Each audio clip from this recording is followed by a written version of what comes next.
utiliser plusieurs personnes à la fois. Ces usines-là sont fermées depuis le confinement. Les gens ne travaillent pas. Les gens ne sont pas rémunérés. Sans travail, il n'y a pas de salaire. Et tous ces gens-là avaient des familles à nourrir. Ils avaient des projets à réaliser. Ils avaient des choses grandes qu'ils voulaient réaliser dans leur vie.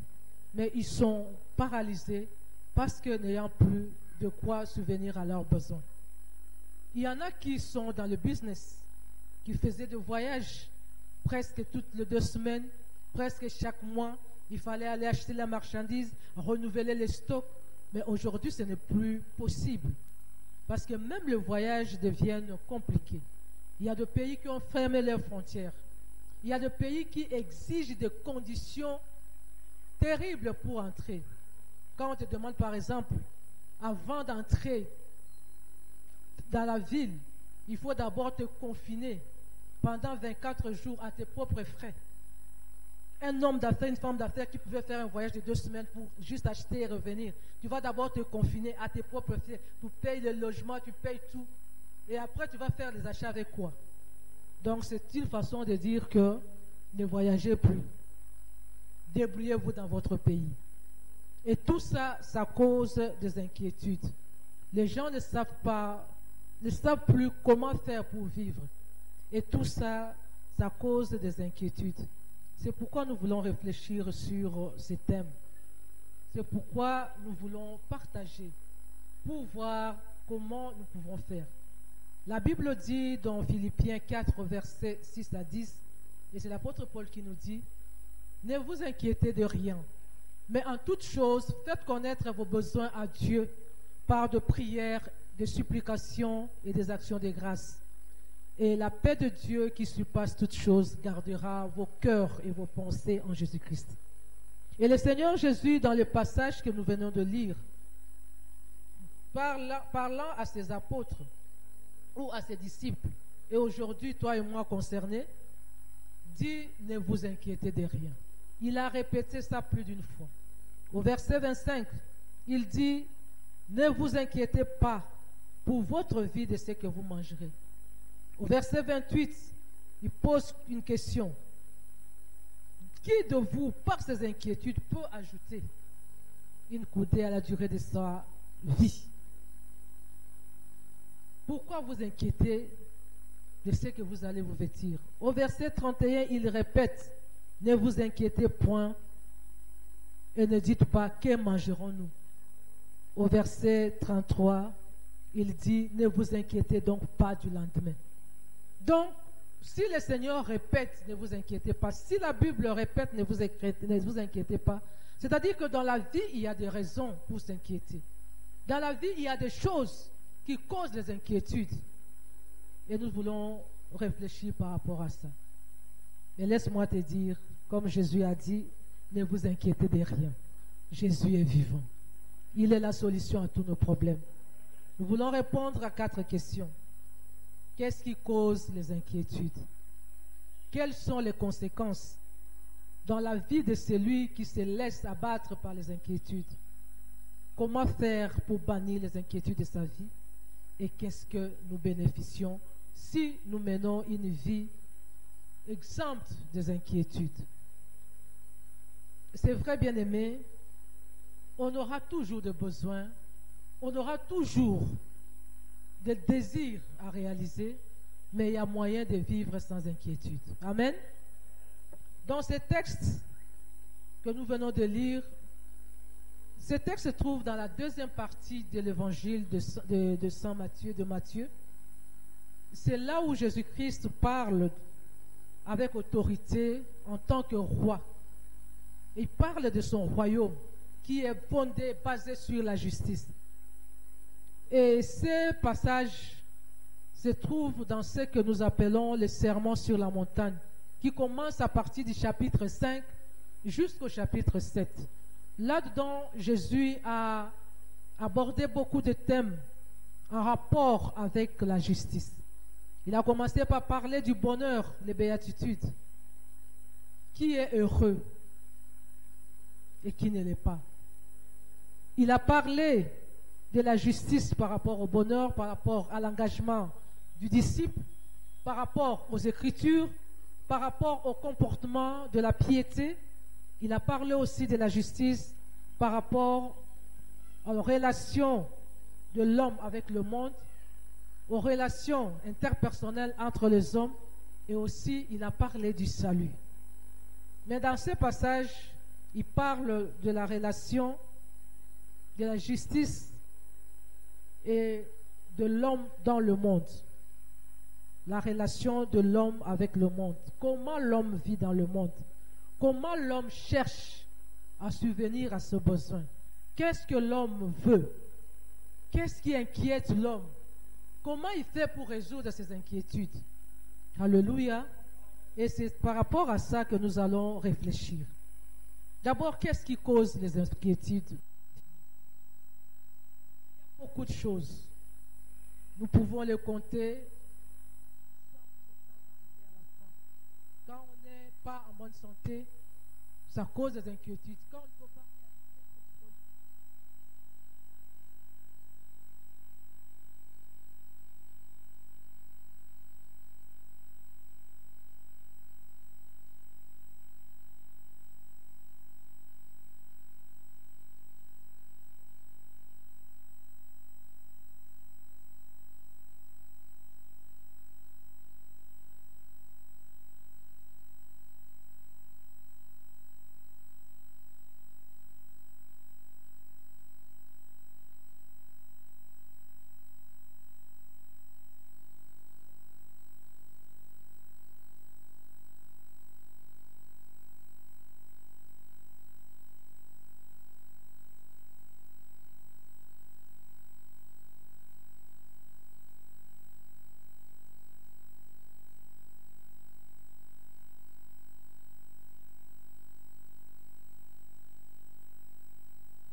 le besoin physiologique ou le besoin, ça qui est à la source, ou même je peux dire la source principale de nos besoins, de nos inquiétudes chaque jour.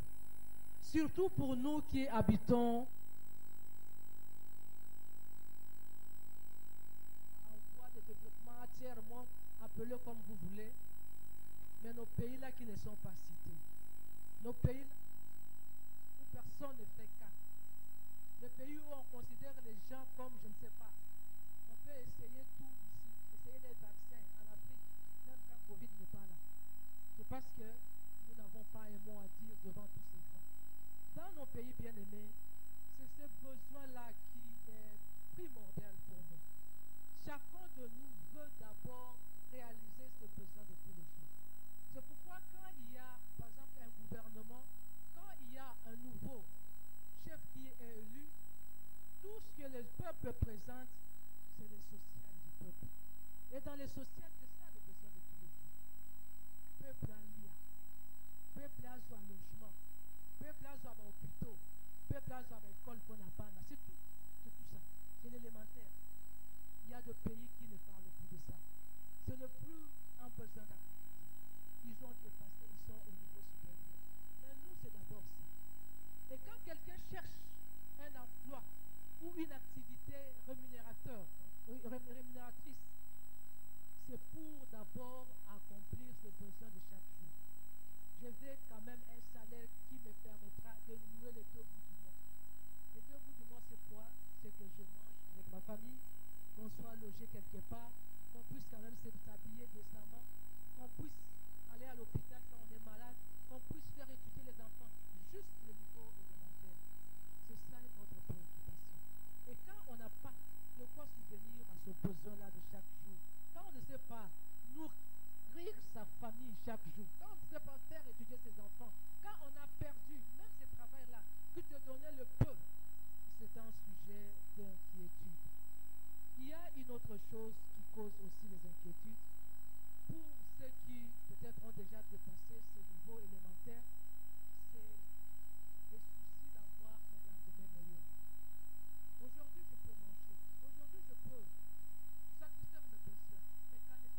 ce sont les choses éphémères, ce sont des choses passagères. Et en le cherchant, à satisfaire à ce besoin, les gens font de n'importe quoi et ça affecte négativement la vie. Et cela peut aussi entraîner des conséquences néfastes. L'une des conséquences parmi les 4 que j'ai énumérées ce matin, c'est l'incrédulité. Et quand nous parlons incrédulité, nous ne voyons pas le païen. Jésus a dit toutes ces choses-là, ce sont les païens qui les recherchent. Maintenant, nous parlons des enfants de Dieu, des croyants, des chrétiens. L'incrédulité, ça ne consiste pas seulement à nier l'existence de Dieu ou à rejeter la divinité de Jésus, mais c'est le fait de croire que tout ce que tu as, tout ce que tu fais, c'est le fruit de tes efforts, c'est le fruit de tes relations, c'est le fruit de ce que toi-même tu produis, de ta production, et mettre Dieu à l'écart. Parce que la Bible nous dit que tout est grâce. Alléluia. Il y a des gens qui pensent que s'ils amassent, s'ils trouvent, c'est parce qu'ils sont forts, c'est parce qu'ils ont des relations, c'est parce qu'ils sont intelligents, c'est parce qu'ils peuvent travailler. Mais laisse-moi te dire qu'il y a des gens qui travaillent aussi durement. Il y a des gens qui ont aussi des relations, peut-être plus que toi, mais qui n'ont pas ce que tu as. L'incrédulité, c'est rejeter Dieu. Ce n'est pas reconnaître ce que Dieu apporte dans ta vie. Les Israélites aussi ont vécu cela.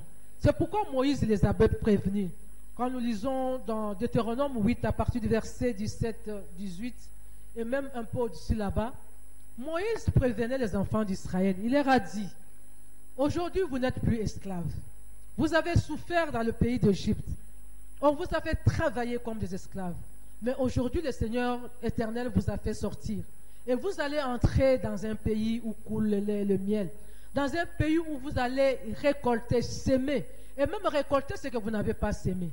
Parce que vous allez chasser le peuple qui avait sémé, le peuple qui habitait ce pays-là. Vous allez vous enrichir.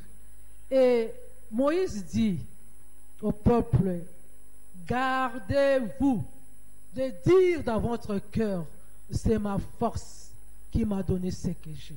Sache que tout ce que tu as, que tout ce que tu auras, c'est la grâce de Dieu.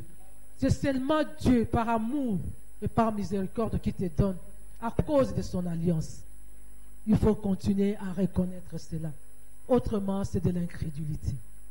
Ta force ne peut pas te donner ce que tu as, ni ton intelligence, parce qu'il y a des gens qui sont forts, intelligents, mais qui n'ont pas ça. Tout est grâce. La deuxième conséquence de chercher à subvenir aux besoins de chaque jour, de lendemain, d'amasser, c'est de mener une vie de compromission. Il y a des gens, pour subvenir à leurs besoins, se sont compromis.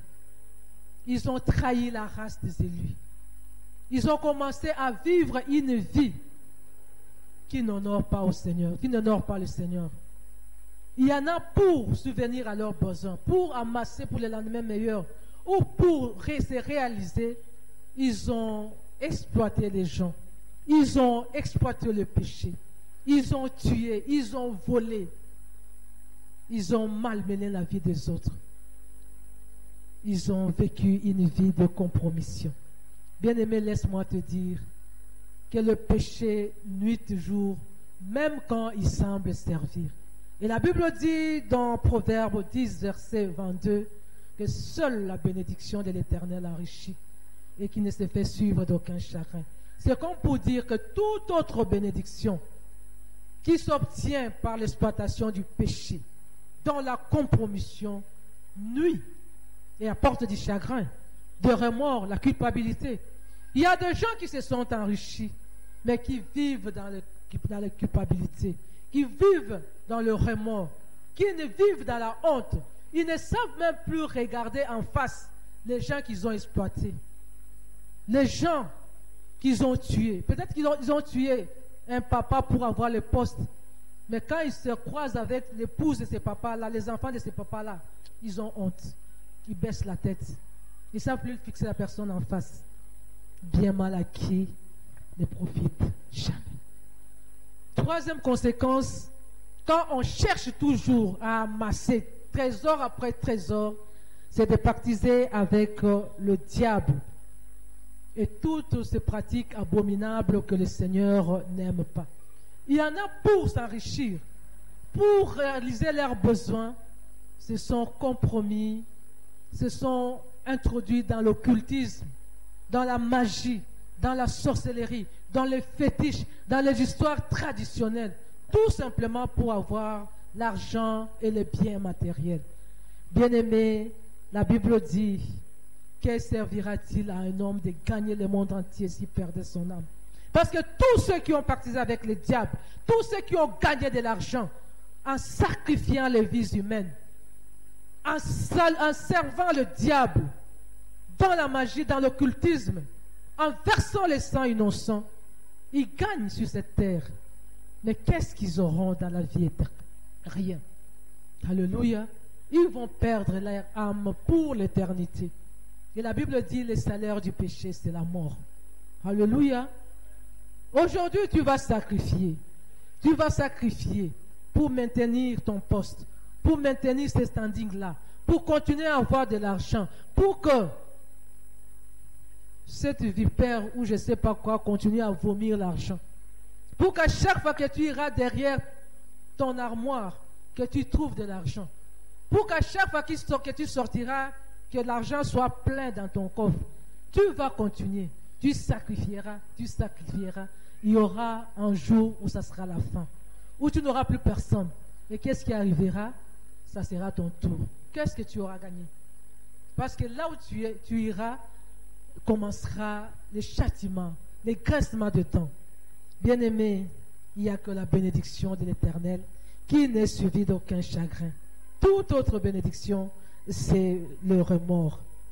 Et la quatrième conséquence néfaste, en voulant chercher toujours à satisfaire ce besoin en dehors de Dieu, c'est que les inquiétudes, quand vous les entretenez, affectent la santé. Amen. Tout ce qui, pour n'avoir pas satisfait à ce besoin, se lancent dans les inquiétudes, ont des santé médiocres. Ils sont tourmentés par des maladies psychosomatiques ou des maladies métaboliques. Ils sont condamnés jour après jour à prendre des produits pharmaceutiques à vie. Alléluia. Les inquiétudes stressent. Les inquiétudes donnent de mauvaises humeurs. Les inquiétudes, bien-aimés, oui, donnent le dégoût et même la perte de concentration. Les inquiétudes entraînent les gens dans la dépression, dans le dégoût de vie, dans le suicide. Nous devons nous mettre à l'abri de toutes ces inquiétudes parce que ça affecte négativement notre santé. La Bible dit dans Proverbe 17, verset 22, « Un cœur joyeux, c'est un bon remède, mais un esprit abattu dessèche les eaux. » Alléluia. Quand vous vous jetez dans les inquiétudes, bien-aimés, vous allez récolter des maladies de toutes sortes. Et ce n'est pas bon pour nous. Comment alors bannir les inquiétudes de sa vie? Il y a beaucoup de choses à faire, mais aujourd'hui nous avons 6 conseils à donner ou 6 petits secrets. La première chose, c'est ce que Jésus dit au verset 33. Cherchez d'abord la justice et le royaume de Dieu et tout le reste après. D'abord le royaume de Dieu. D'abord la justice de Dieu. D'abord cherchez à obtenir, à avoir une relation particulière avec Dieu. Cherchez le royaume de Dieu, c'est-à-dire que cherchez à devenir membre de ce royaume. Cherchez à devenir citoyen de ce royaume. Et il n'y a pas de chemin pour ça. Il n'y a que par la repentance et la foi en Jésus-Christ qu'on parvient au salut, qu'on parvient à la citoyenneté céleste. Nous devons chercher, tout faire dans nos vies pour avoir une relation particulière avec Jésus-Christ. Et cela, nous devons le checker au jour le jour. Parce qu'il y en a qui croient qu'ils ont déjà reçu Christ, parce qu'ils ont récité la prière. Mais la Bible dit, Jésus a dit, on les reconnaîtra par leurs fruits. Les fruits de la repentance, on les reconnaît. C'est le fruit du Saint-Esprit qui transforme les caractères, qui transforme la pensée, qui transforme les habitudes, qui transforme tout. C'est ça le fruit. Mais si tu penses ou tu prétends avoir déjà reçu Christ dans ta vie, mais que tu sois le même aujourd'hui, comme tu as été hier, il y a risque que tu sois aussi là, comme ça demain et éternellement. C'est-à-dire que tu n'es pas encore sauvé. La vie d'un sauvé a toujours une vie autrefois et une vie maintenant. Autrefois sans Christ et maintenant avec Christ. C'est une vie de transformation. Alléluia. Une vie de transformation. Parce qu'on a d'abord cherché le royaume de Dieu. C'est une vie où on vit en nouveauté de vie, marchant selon le Saint-Esprit. C'est l'Esprit qui conduit. Et quand l'Esprit conduit, on ne pratique pas les œuvres de la chair. On ne cherche pas à satisfaire la chair. On ne cherche pas à réaliser ses besoins en cherchant le plaisir de la chair. Mais on cherche d'abord à plaire à Dieu. On cherche d'abord à plaire à l'Esprit de Dieu. C'est-à-dire qu'on vit une vie en dehors du péché. Une vie de sanctification. Alléluia. Celui qui est membre du royaume de Dieu, c'est celui-là qui marche dans la sanctification. Celui qui cherche d'abord le royaume de Dieu, c'est celui qui vit dans ce monde comme un étranger, parce qu'il reconnaît que le monde et tout ce qui s'y trouve passera un jour. Mais la vie de Christ en moi ne passera jamais. Il reconnaît que je suis passager sur cette terre. C'est comme ça que Jésus a dit à ses disciples avant sa mort. Vous allez lire ça dans Jean. Il a dit, je vous laisse dans le monde, mais sachez que vous n'êtes pas du monde. Alléluia. Le monde vous haïra parce qu'il m'a haï. Alléluia. Donc celui qui cherche d'abord le royaume des cieux va vivre dans le monde comme s'il n'était pas du monde, comme un étranger.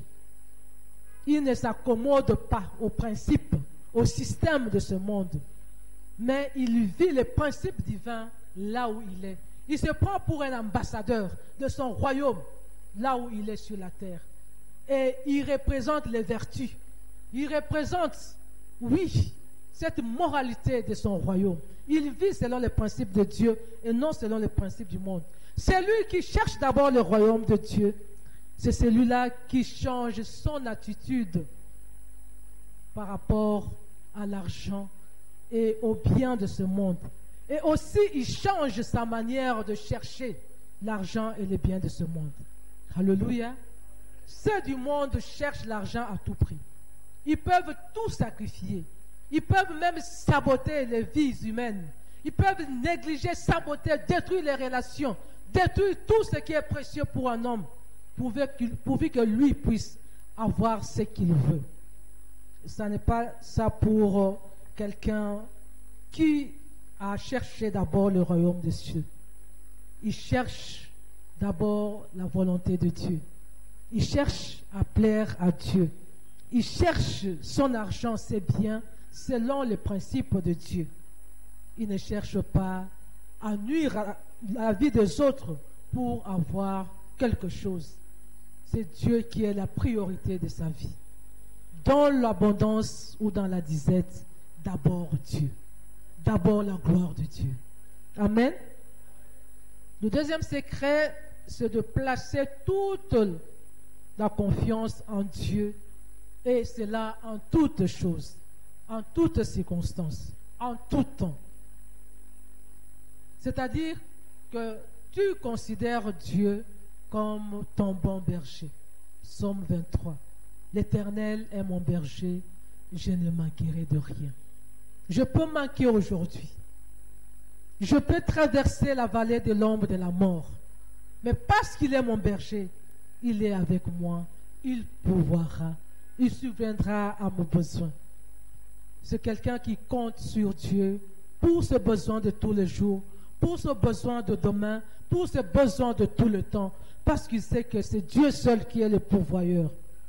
Et il ne fait rien qui puisse aller à l'encontre de cette loi, de ces principes-là. Il a les regards tournés vers Dieu. En tout temps, même dans le manque, il regarde à Dieu. Il sait que même si aujourd'hui il n'a pas, demain il aura. Job, un jour, il avait tout perdu, mais il n'avait jamais perdu la foi. Il comptait toujours sur Dieu, au point où il a dit un jour, je sais que mon Rédempteur est vivant. Il s'élèvera le dernier et il viendra à mon secours. Oui, le Seigneur viendra à ton secours parce qu'il est vivant. Il ne te laissera pas comme ça.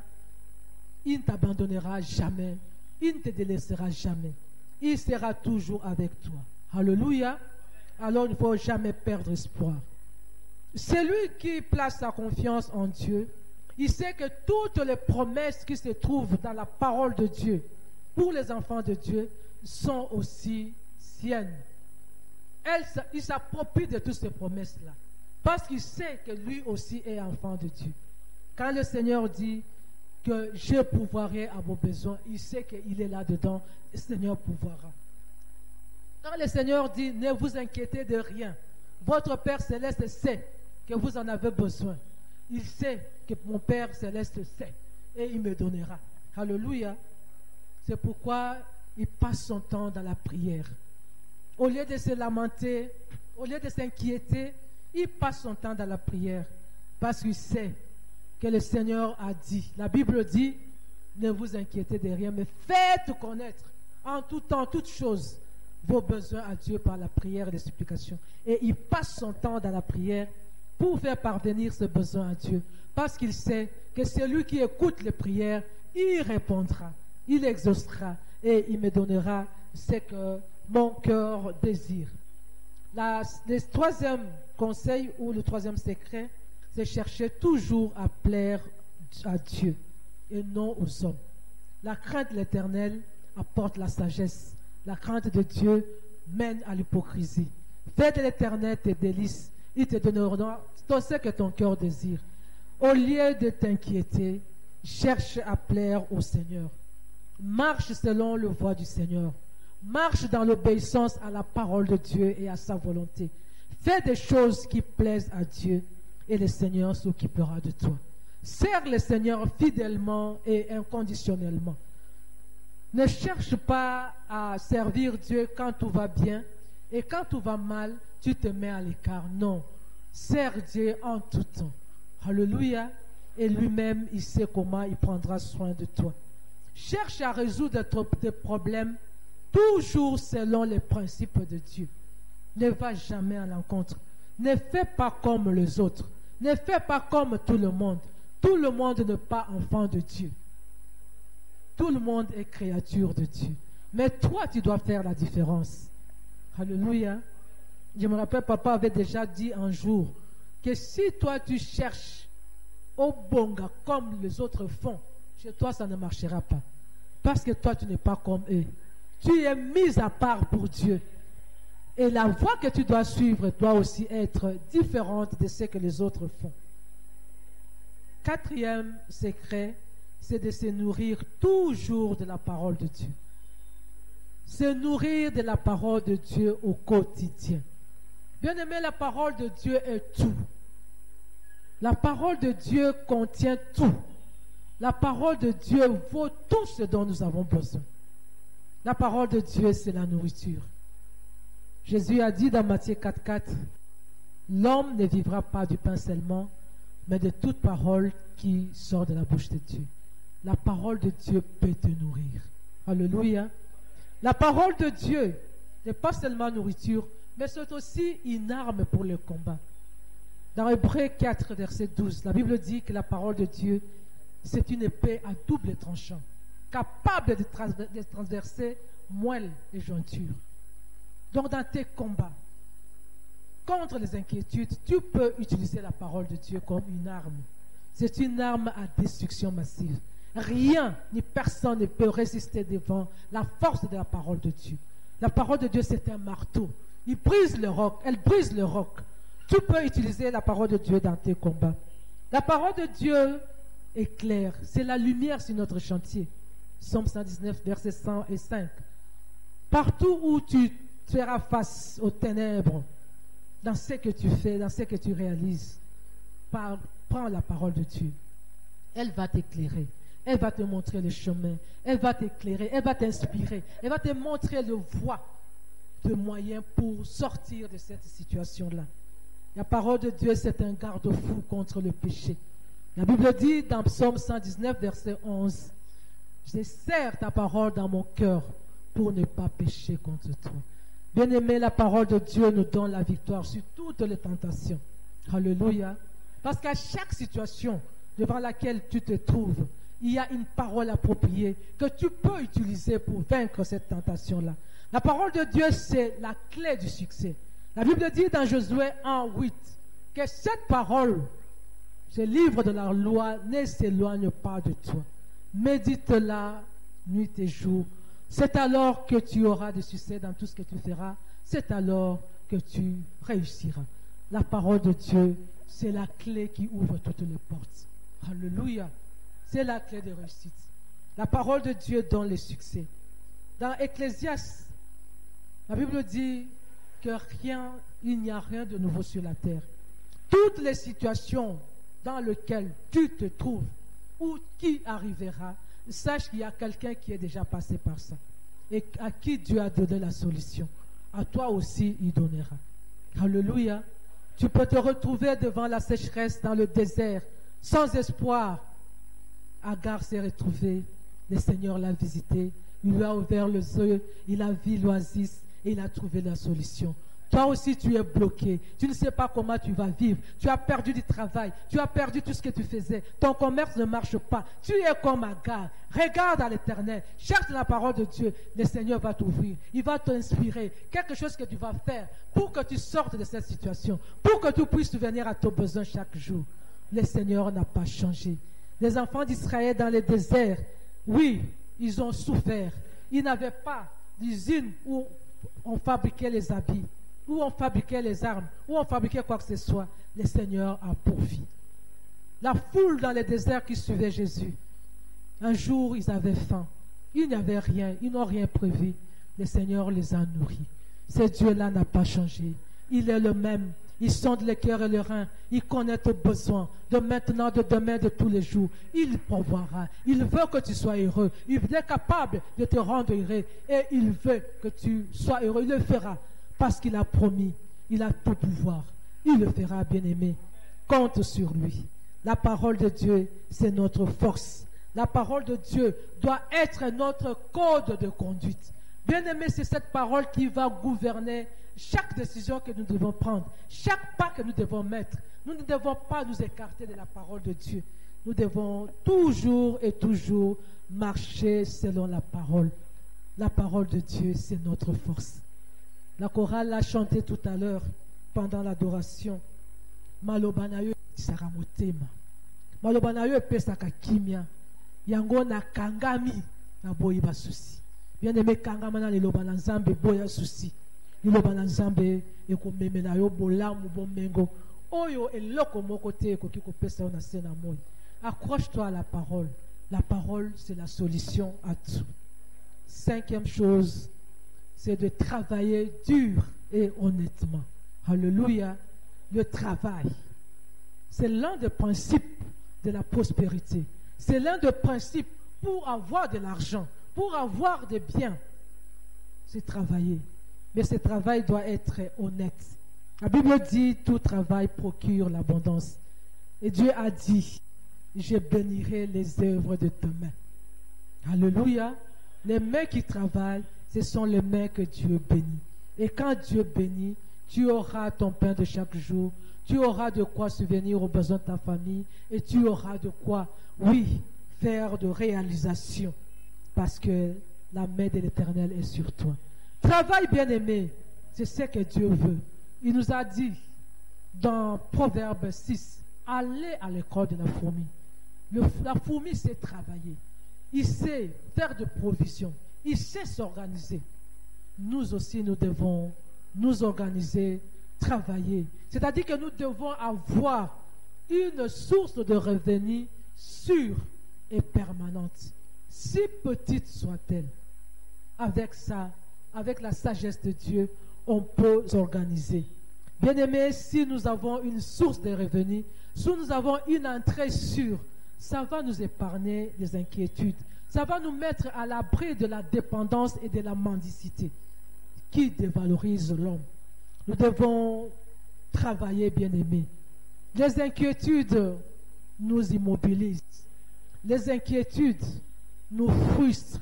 Les inquiétudes nous coupent la joie de vivre. Mais quand tu es en action, quand tu as une activité, quand tu travailles, bien-aimé, ça inspire. Et ça te donne vraiment la force de continuer. Aujourd'hui, tu as un peu, mais quand tu t'y mettras, tu vas voir que cette petite activité-là va s'agrandir sous la bénédiction de l'Éternel. Bien-aimés, nous devons travailler. Et nous devons faire le travail qui n'exploite pas le péché. Parce que le Seigneur n'est pas là dans le péché. Il n'est pas dans la compromission. L'Éternel bénit le travail qui est fait honnêtement. Alléluia. Oui, bien-aimé. Parce qu'il a dit, tu mangeras ton pain à la sueur de ton front. Il ne faut pas chercher que les fonds d'un autre suivent et que toi tu récoltes. Non, ça ne se passe pas comme ça. Le fond qui doit suyer, c'est ce fond-là qui va récolter. C'est ce fond-là, c'est cette bouche-là qui doit manger. Alléluia. C'est pour dire que chacun doit travailler. Tu es en forme, tu es en santé, tu dois travailler. Alléluia. Et il y a beaucoup de choses à faire sur cette terre, sur ces pays, dans cette ville de Kinshasa. Il ne faut pas passer le temps dans l'oisiveté. Ça te conduit au péché, dans le commérage, dans les critiques, dans les comparaisons, pour rien. Alléluia. Il ne faut pas passer ton temps dans le téléphone en train de chatter, en train de commenter les statuts des autres. Ça ne t'apportera rien. Frustration sur frustration. Il ne faut pas passer ton temps à regarder des séries, des films qui vont t'inspirer dans le mal. Ça ne sert à rien.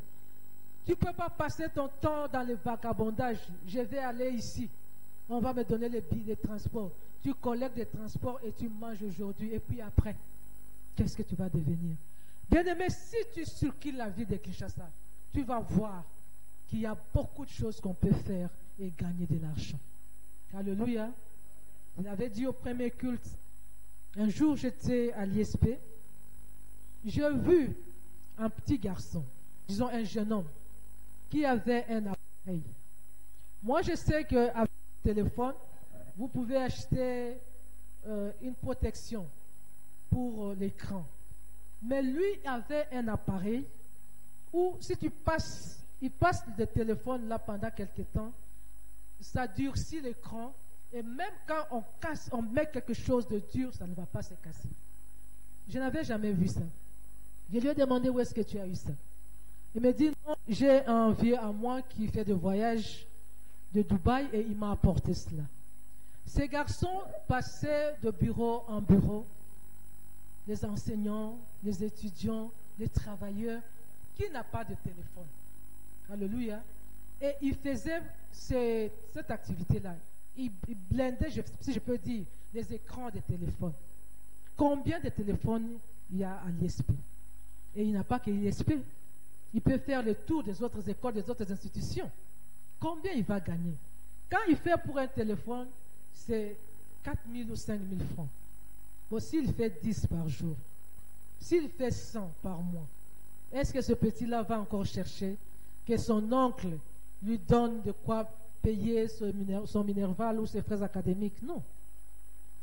Donc, il suffit seulement de réfléchir, d'avoir un peu de l'intelligence, un peu de créativité, tu vas trouver. Pour être entrepreneur, il ne suffit pas d'avoir de grands moyens, mais il faut avoir de grandes idées. Observe ce qui se passe autour de toi, dans ton quartier, là où tu étudies, là où, je ne sais pas, là où tu passes. Observe les besoins des gens. Tu vas trouver quelque chose pour subvenir à ce besoin-là, et ça sera ton gagne-pain de tout le temps. Et ça sera un travail net. un travail que Dieu va bénir. Ne passe pas ton temps à envier, ne passe pas ton temps à jalouser, ne passe pas ton temps à critiquer les autres. Il faut les travailler normalement. Cherche-toi ce que tu peux faire. Le dernier conseil, c'est de vivre dans le contentement. Alléluia. Vivre dans le contentement. Nos ancêtres ont dit, Soso alia kabolo kofi. Tu as beaucoup, oui, même une vie de luxe, ce n'est pas un péché. Mais si tu n'as pas, ne cherche pas le luxe. Parce qu'à force de chercher le luxe, alors que tu as des moyens limités, ça va t'entraîner dans la vie de dette, dans un engrenage de dette, et ça va te couper le sommeil quand on viendra à te demander ça. Dis, je sais que tu es content de toi, Seigneur. Alléluia. Que tes moyens te suffisent. Ne te lance pas dans les comparaisons, dans les compétitions inutiles. Ne cherche pas à faire ou à être, à vivre comme ton ami, comme je ne sais pas qui. Lui et lui, toi tu es toi. Lui il a ses moyens, il a ses stratégies, il a sa vie. Toi aussi, tu as ta vie. Ne cherche pas à vivre comme l'autre, parce que tu risques de mal vivre. Quand tu vis dans le contentement, tu te mets à l'abri de la jalousie, de la convoitise, à l'abri de l'envie. Reconnais tes limites et vis par rapport à ce que tu as. Alléluia. Oui, la vie de contentement, c'est une vie d'une personne mûre. Parce qu'il sait que moi, mes limites, c'est ça, je me contente de ça. N'entre pas en compétition avec quiconque. Papa nous a dit autrefois, à chacun son temps, à chacun sa saison. N'entre pas en compétition. C'est lui qui a déjà quelque chose. Pour l'avoir, peut-être qu'il s'est organisé. Il a pris du temps pour épargner et avoir ce qu'il a. Mais toi, parce que tu as juste vu et tu veux avoir, mais tu vas voler. Tu vas tuer. Tu vas te prostituer. Alléluia. Parce que tu ne t'es pas préparé. Chacun sa vie, chacun ses moyens. Alléluia. Si tu n'as pas, ne cherche pas à t'endetter. Un jour, je causais avec une maman. Elle était chez moi. Et puis, quelqu'un est venu lui demander sa dette. Elle avait acheté de la viande à crédit. Et ce jour-là, la personne est venue demander. Avant de donner l'argent, elle a dit, ah, biloko ngo penasi na lia eleka nango me nyongo ekanga. Alléluia. Biloko ese eleka. Elamba so lata enzuluka. Me nyongo etelemeli yo. Nyongo ekonzuluka te. Nyongo ekoleka te. Alors il faut faire attention. Vivons dans le contentement. C'est un signe de maturité. C'est un signe de savoir vivre aussi. Et ça va te donner la stabilité dans la vie. Alléluia. Vivre dans le contentement, c'est le début d'une vie d'épanouissement. La vie d'épanouissement, ce n'est pas une vie d'abondance. Ce n'est pas une vie où on a tout. On peut tout avoir et ne pas être épanoui. Mais on peut ne rien avoir et être épanoui. Quand on se contente de ce qu'on a. Soso aliaka oyo, ikokina mnokonae. Alors, qu'est-ce que nous gagnons si nous menons une vie sans inquiétude? Il y a beaucoup de choses qu'on peut gagner. Je vais juste énumérer 5. La première chose, c'est que tu seras à l'abri de tout sentiment négatif. L'apitoiement, l'envie, les jalousies, tout ça, tu n'auras pas. Parce que tu vis dans le contentement, tu rends grâce à Dieu en toutes choses. Tu vas mener une vie de stabilité émotionnelle. Deuxième chose, tu vas toujours compter sur Dieu en tout temps et en toutes circonstances. Parce que tu sais que même si je traverse le désert aujourd'hui, mon Seigneur s'élèvera et il pourvoira. Il est le bon berger. Et tu n'auras pas à faillir dans ta foi. Tu resteras toujours ferme. Troisième chose, tu te sentiras toujours heureux, joyeux et en paix. Rien ne va te troubler. Alléluia. Rien ne va te troubler. Rien ne va ôter ta paix parce que tu n'es en compétition avec personne. Oya kotika mutute, tu vis ta vie. Alléluia. Tu vis ta vie. Je me réjouis, je n'ai pas, c'est pas un problème, ça passera. Tu vas toujours être heureux et en paix. Quatrième chose, tu vas vivre une vie chrétienne d'épanouissement. Alléluia. Tu ne vas pas tomber dans l'incrédulité. Tu sais que si aujourd'hui je ne peux pas avoir ça, je peux travailler, je peux m'organiser, je peux économiser, je peux prier et Dieu me donnera. Mais en attendant, je suis dans la joie d'être ce que je suis. Et puis, tu vas inspirer les autres et tu vas te comporter comme un modèle. Bien-aimés, les gens qui ont une vie stable, les gens qui ont une vie équilibrée, les gens qui sont mûrs inspirent les autres. Ne pensez pas qu'il y a que des grandes personnalités ou des gens qui ont beaucoup de moyens qui inspirent. Il y a aussi des gens qui n'ont rien, mais leur façon de vivre inspire. Alléluia. Oui, parce qu'ils n'envient personne. Ils sont là, heureux. Ils sont là, tout suffisants. Ils sont là, ne comptant que sur Dieu. Et cela peut aussi inspirer. Bien-aimé, pour terminer, je vais juste dire, et le dire aussi à moi-même, que la vie sur terre marche souvent suivant le défi et les réalités du moment. Et dans la recherche des solutions pour subvenir à nos besoins de tout le temps, il y a des choses qu'on peut faire qui plongent les gens dans les inquiétudes. Nous devons savoir que les inquiétudes n'amélioreront jamais notre situation. C'est pourquoi Jésus a dit, qui de vous, à cause de ces inquiétudes ou par ces inquiétudes, peut changer quelque chose dans sa vie? Les inquiétudes ne changent rien dans la vie de quelqu'un. Bien au contraire, ça épuise de l'énergie et ça nous empêche d'agir en bon chrétien et nous expose dans une vie de péché à faire des choses qui sont abominables et qui peuvent affecter négativement notre santé. Tu dois savoir que Dieu te veut heureux. Dans tout ce qu'il fait, dans tout ce qu'il permet, il veut que tu sois heureux. C'est pourquoi, bien-aimé, tu dois mettre Dieu en priorité dans ta vie. Tu dois continuer à compter sur Dieu en tout temps et en toutes circonstances. Tu dois chercher toujours à lui être agréable. Tu dois toujours chercher à mettre la parole de Dieu en pratique parce que la parole de Dieu représente tout dans notre vie de tous les jours. Tu dois chercher à faire quelque chose, à avoir une source de revenus, si petite soit-elle. Elle t'aidera à t'organiser.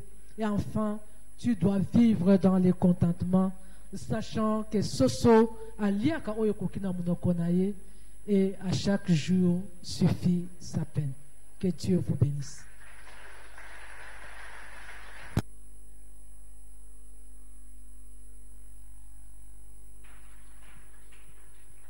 J'aimerais que tu dises merci à Dieu. C'est lui qui t'a dit ce matin qu'il connaît tes besoins. Ne t'inquiète de rien. Il maîtrise tout. Il contrôle tout. Pour cela, j'aimerais que tu dises merci à Dieu parce qu'il sait que tu traverses des situations qui te compliquent. Il sait que tu es en train de pleurer. Il sait que tu n'as plus de joie. Il sait que tu es malade. Il sait que tu es déjà au bout du souffle. Tu te demandes qu'est-ce que je dois faire. Il sait que tu es prêt à lâcher parce que tu as peur de quelque chose. Tu traverses par des circonstances qui t'inquiètent, qui inquiètent ta famille. Tu as perdu d'espoir. Tu as perdu le goût de la vie. Mais ce matin, il te dit, ne t'inquiète de rien. Car Jésus-Christ est vivant. Dis-lui merci. Dis-lui merci. Parce qu'il maîtrise cette situation-là. Dis-lui, Seigneur, je te dis merci. Parce que tu maîtrises cette maladie. Dis-lui, Seigneur, je te dis merci. parce que tu maîtrises ce chômage. Dis-lui, Seigneur, je te dis merci parce que tu maîtrises cette stérilité. Dis-lui, Seigneur, je te dis merci parce que tu maîtrises la situation qui trouble ma famille. Prie, bien-aimé. Prie, dis merci à Dieu. Dis merci à Dieu pour cette parole.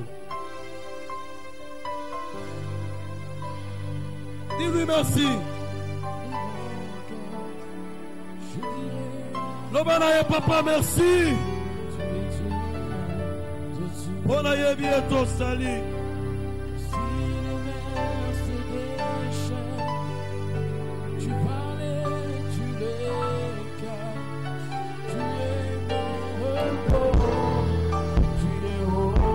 Merci Jésus parce que tu maîtrises bien la situation de ce frère.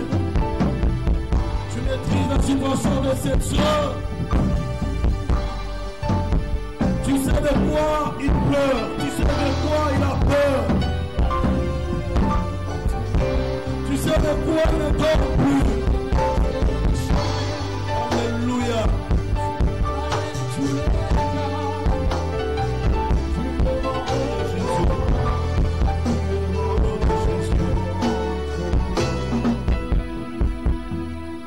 J'aimerais que tu dises à Dieu ce matin, Seigneur, je te fais confiance.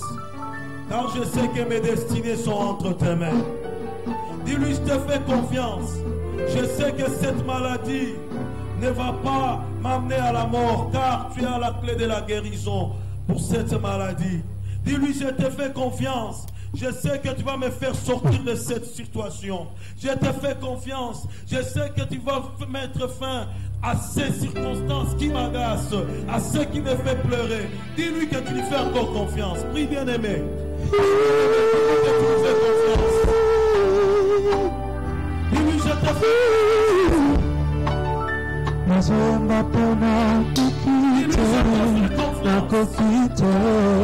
Nakokite natangwa likambo bakalelaka ami basusu bapao relationza nango yananga eza diferent awana botesa atama enungani nayabaka yo natila yo mutero natila yo muterema natila yo mutema nanga natila yo mutema itumba nanga bulolo ngare.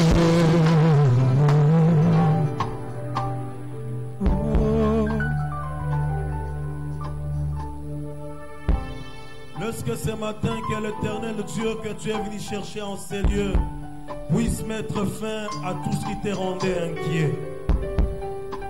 Et que l'Éternel te visite et qu'il te donne encore un nouveau espoir. Dans le nom de Jésus, nous avons ainsi prié. Nous disons merci Seigneur Jésus-Christ. Amen, amen. De lundi jusqu'à samedi, nous avons